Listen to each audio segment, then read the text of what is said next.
Plato's Phaedrus is a dialogue that's centered around three speeches about love. For modern readers, what's most striking at first is that these are two male lovers. The dialogues are unashamedly about homosexual love and the different forms that can take. So the fact that Plato doesn't even feel the need to comment on this suggests that there's probably something going on in his cultural background that's somewhat different from our own. And it's true that in ancient Greece, it wasn't at all considered unusual for anyone to be attracted to someone of the same sex. One of the most important points to emphasize is that there were no gay marriages in ancient Greece. Marriages were always between men and women and had the goal of producing legitimate offspring who would be citizens of Athens. The norms surrounding male relationships then were much more complicated. You could enter into relationships with other males, but only at the appropriate time of life and only when you were playing the appropriate role. As scholars have pointed out, the norms concerning sex in ancient Greece were primarily divided along the lines of gender rather than along the lines of sexuality. For example, it seems that nobody is ever condemned for playing the male role in these relationships. Namely, as long as you were topping, everything was fine. But there were concerns that if you were bottoming, that you would be feminized, you're playing the woman's role. And so it was important that no one who was a real man admitted to bottoming or was seen in public in one of these roles. Also, gay couples didn't live together. You lived in the home with your wife and your children and your family, you didn't live with other men. Now, you might get the impression as well that everybody in ancient Greece was bisexual, but this isn't quite right. The thought is, they didn't think that same-sex attraction was unusual. Nonetheless, we can tell, for example, from the number of prostitutes in Athens, that there were substantially more female prostitutes than there were male prostitutes. And if economics can teach us anything about supply and demand, it's that these women would have gone out of business if there weren't more demand for female prostitutes than there were for male prostitutes.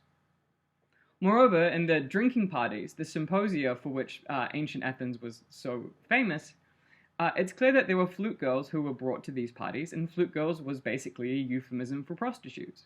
So although these people were hanging out with men and hanging out with their male lovers at symposia, there were also females there. So it's not as though everyone was gay, and it's certainly not as though everyone was perfectly bisexual. The thought, rather, was just that it's not unusual to recognize beauty in both sexes, and it's not unusual to be attracted to them, though of course people will have their own personal preferences.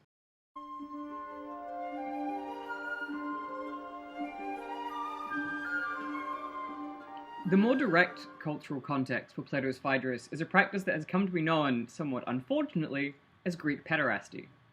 Now, pederasty does not mean having sex with children in this context. Rather, it refers to a specific kind of relationship between an older male lover and a younger male beloved. The older male lover is called the erastes. Erastes literally just means lover. The younger male beloved was called the eromenos, again, literally just meaning beloved. Now, the reason that these relationships can be somewhat confusing is, on the one hand, they are clearly romantic relationships in a lot of contexts.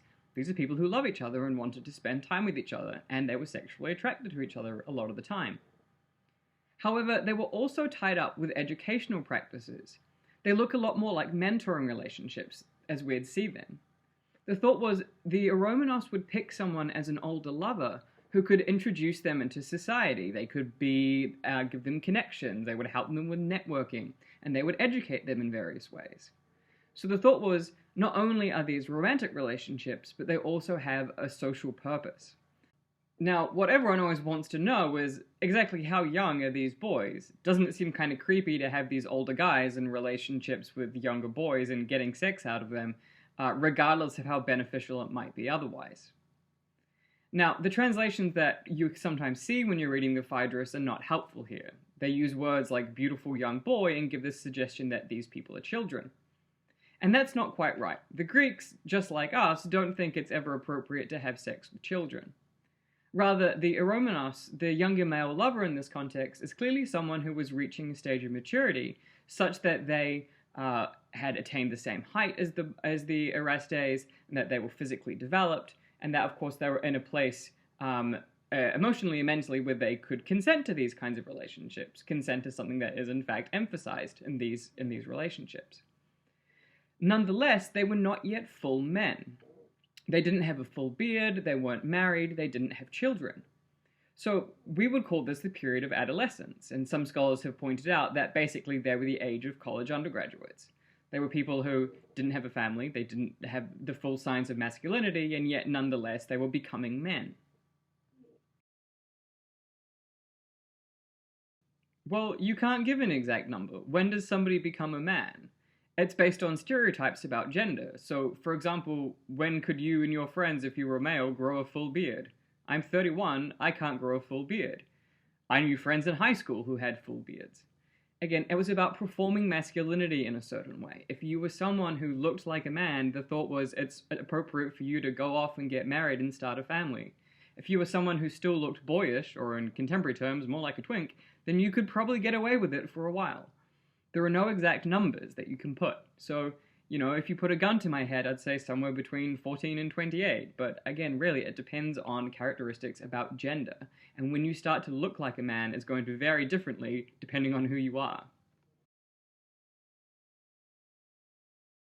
The reason it's significant that Plato is choosing male-male relationships as opposed to male-female relationships is that he's going to go on to emphasize something really important about two different kinds of love.